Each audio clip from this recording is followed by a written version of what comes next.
Hello, my name is Dr. Hans Delfo, Doctor of Chiropractic from Los Angeles, California, and this video is how to repair a low back herniated disc. An intervertebral disc is composed of a liquid center called the nucleus pulposus and a tough outer shell made of annular fibers. A disc herniation or disc bulge is when that liquid center has protruded through some of the tougher outer shell. This protrusion can be caused by things such as a car accident, sports injuries, slip and fall, any major trauma. But also, it can be caused by tiny microtraumas, which are most common.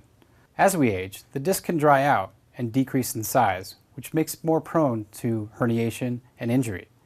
As a disc bulge or herniation occurs, it can put pressure on a nerve root, cause muscle spasm, cause pain, and tenderness in the area. Seeing a doctor of chiropractic is important in the treatment and diagnosis of a disc herniation or disc bulge. Chiropractors are trained to evaluate and treat all forms of disc herniations and disc bulges.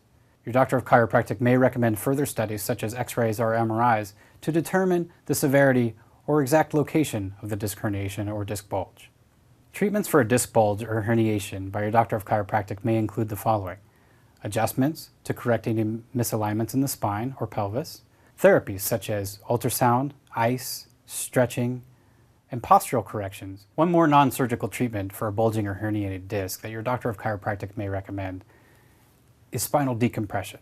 This machine elongates the spine, puts traction into the spine, and can help pull back that liquid center back into its place. Consult your chiropractor to determine if this is a treatment that is designed for you. My name is Dr. Hans Delfo. Thank you for watching my video on how to repair a low back herniated disc.